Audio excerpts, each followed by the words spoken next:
She left our friend's party with another guy and texted, "It just happened." I replied, "Okay," and blocked her. Now her new guy humiliated her online, and she's begging our friends to talk to me. Look, I'm not the type of guy who makes dramatic posts online or seeks validation from strangers, but what happened to me over the past few months has been so surreal that I need to get it off my chest. My name is Ryan. I'm 28, and until recently I thought I had my life figured out. I was in what I believed was a solid 2-year relationship with Qley, a girl I met through mutual friends at a birthday party. She was funny, spontaneous, and had this energy that just drew people to her. In the beginning, everything felt perfect, like those relationships you see in movies where two people just click. We had inside jokes. We'd stay up late talking about everything and nothing, and I genuinely saw a future with her. But looking back now, I realize I was probably seeing what I wanted to see rather than what was actually there. About 3 months before everything blew up, I started noticing small changes in Qley's behavior. What do you think about this story? Let me know in the comments, drop a like, and don't forget to subscribe for more real-life stories. She became more protective of her phone, angling it away from me when she'd text, or quickly closing apps when I'd walk into the room. At first, I brushed it off because I didn't want to be that paranoid boyfriend who questions every little thing. She also stopped tagging me in her Instagram posts, which might sound petty, but it was something she used to do all the time. When I casually mentioned it, she got defensive and said, "Not everything has to be about us online, Ryan." I apologized and dropped it, thinking maybe I was being too sensitive. Then came the party, the night that changed everything. Our mutual friend Jake was throwing this big house party to celebrate his promotion at work, and pretty much everyone from our friend group was going to be there. Qley spent hours getting ready that evening, which wasn't unusual for her, but she chose this really revealing black dress that I'd never seen before. When I commented that she looked amazing, she barely acknowledged me and just checked herself in the mirror one more time. We arrived at Jake's place around 9, and the party was already in full swing with music blasting and people everywhere. Within the first hour, I noticed Qley gravitating toward this guy Brandon, who was Jake's new coworker. I'd never met Brandon before, but apparently Qley had run into him a few times when she'd stopped by Jake's office. She introduced me to him briefly, and I got this immediate bad vibe from the way he looked at her, like I wasn't even standing there.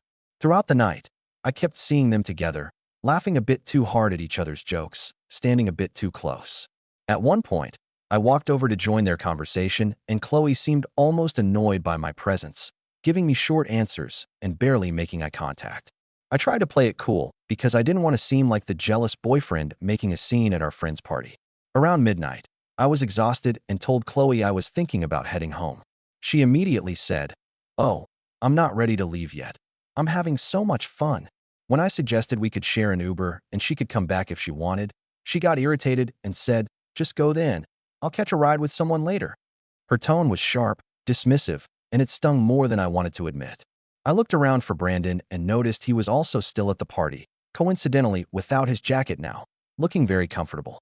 Something in my gut told me exactly what was about to happen, but I was too tired and honestly too proud to make a scene. I said, "All right, text me when you get home," and left the party alone, feeling like an idiot. I couldn't sleep that night, checking my phone every few minutes, waiting for a text that never came. By 2 in the morning, I was staring at the ceiling, knowing deep down that she wasn't coming home. Then at 2:30, my phone buzzed with a message from Qley that read, "It just happened. I'm sorry." No explanation, no call, just those 5 words that ended 2 years of my life. My hands were shaking as I read it over and over, trying to process what she was actually telling me. Part of me wanted to call her, to scream, to demand answers, but another part of me felt this weird sense of calm wash over me. I realized in that moment that I deserved better than someone who would throw away our relationship at a party and text me like she'd accidentally spilled wine on my shirt. So I typed back one word, "Okay," hit send, and then blocked her number, blocked her on Instagram, Facebook, Snapchat, everywhere. The next morning, I woke up to a message from Jake that confirmed what I already knew. "Dude, I'm so sorry. Qley left with Brandon last night." I thanked him for telling me and told him I'd already blocked her. He seemed shocked by how calm I was being, but honestly, what was the alternative? Beg her to come back? Chase after someone who clearly didn't respect me enough to have a difficult conversation like an adult? No thanks. That first week was brutal, not going to lie. I'd wake up and instinctively reach for my phone to text her good morning before remembering she was gone. I'd see something funny and think, "Qley would love this," before the reality hit me again. But I refused to unblock her or reach out because I knew that, okay. And the silence that followed said everything that needed to be said. The first month after blocking Qley was strange because even though I'd cut her out of my life completely, I couldn't escape the evidence that she'd moved on just fine without me.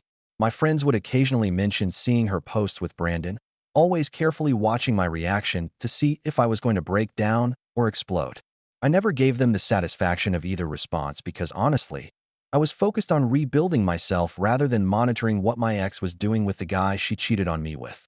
I threw myself into work, started going to the gym every morning before my shift, and even signed up for that boxing class I'd been putting off for years. There was something therapeutic about punching a heavy bag until my knuckles ached, channeling all that anger and betrayal into something productive rather than destructive. My buddy Marcus, who'd been through a similar situation a few years back, told me the best revenge is becoming the version of yourself that makes her regret losing you. And I took that advice to heart. Meanwhile, according to the occasional screenshots friends would send me despite my protests, Qley's Instagram had transformed into this highlight reel of her new relationship with Brandon. Pictures of them at trendy restaurants with captions like, "New beginnings," and "Finally found someone who gets me," which felt like deliberate jabs even though I'd never see them directly. She posted photos of Brandon's hand holding hers with some quote about following your heart even when it's scary. And I remember Marcus showing me that one asking if I wanted him to comment something nasty on my behalf. I told him to leave it alone because engaging would just prove I was still affected, and I refused to give her that power over me.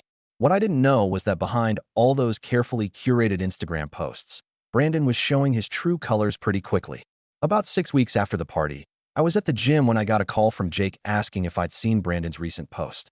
I hadn't because I'd also blocked Brandon on principle, so Jake sent me a screenshot that made my jaw drop. Brandon had posted a photo of himself at a bar with the caption, "Lesson learned. If she'll cheat with you, she'll cheat on you," with a shrugging emoji. The comments section was full of people asking what happened and tagging Qley, who apparently hadn't been blocked from his account yet. Jake explained that Brandon had been caught cheating on Qley with some girl from his gym, and when Qley confronted him, he'd basically laughed in her face and told her she had no right to be upset given how their relationship started. The irony was so perfect it almost felt scripted. Within hours, Jake sent me another update. Someone had filmed Qley outside Brandon's apartment building, absolutely losing it, screaming up at his window while he stood on his balcony literally laughing and recording her on his phone. The video spread through our mutual friend group like wildfire, and I'll admit I watched it once with a mixture of satisfaction and pity.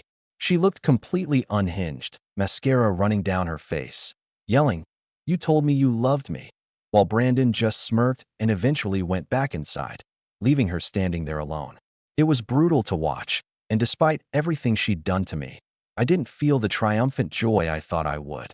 Instead, I just felt sad that someone I'd once cared about had degraded herself for a guy who clearly viewed her as entertainment.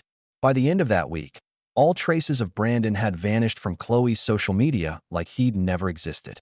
Their couple photos, the cutesy comments, the tag locations, everything was scrubbed clean. She went completely silent online for a while, not posting anything at all, which was wildly out of character for someone who used to document every coffee she drank. That's when my phone started buzzing with messages from various friends, all with variations of the same theme. "Hey, Qley asked me to tell you she wants to apologize," or "She's really going through it and wants to talk to you." I responded to each one the same way, telling them I appreciated them letting me know, but I wasn't interested in reopening that chapter of my life. My friend Sarah was particularly persistent, sending me long messages about how Qley was really struggling and realizes what she lost. But I had to eventually tell Sarah, "Look, I understand you're trying to help your friend, but what Qley is going through is a consequence of her own choices, not my responsibility to fix." Sarah backed off after that, though I could tell she thought I was being cold. The thing was, I wasn't being cold, I was being smart. I'd seen this pattern before with other guys who took back cheating girlfriends, and it never ended well. They'd reconcile. Things would be okay for a while, but that fundamental trust was broken forever, leading to paranoia and resentment until everything exploded again. I refused to sign up for that cycle. Regardless of how sorry Qley claimed to be now that her grass wasn't greener fantasy had blown up in her face. What really sealed my decision was when I received friend requests from 3 different fake Instagram accounts over the course of 2 weeks, all with 0 posts and 0 followers.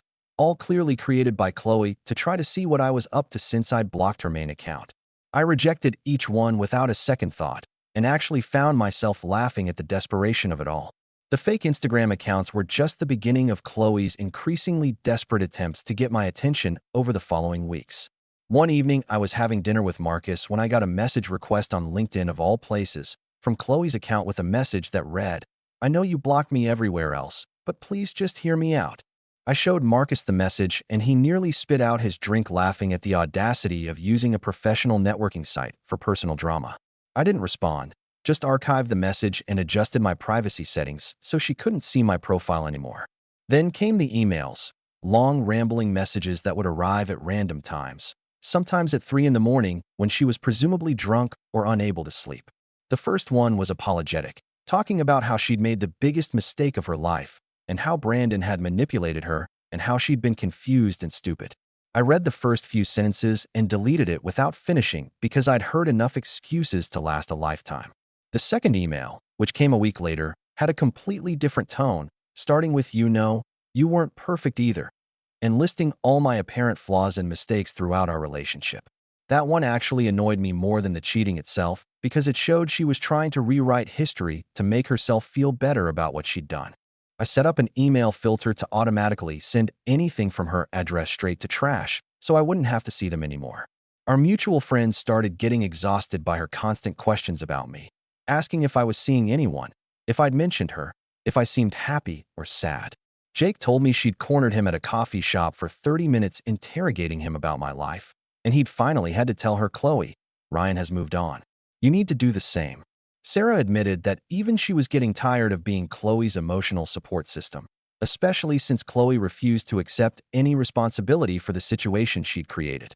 Apparently, several people in our friend group had started subtly distancing themselves from her because every conversation became about her drama and her regrets, and nobody wanted to be around that constant negativity anymore.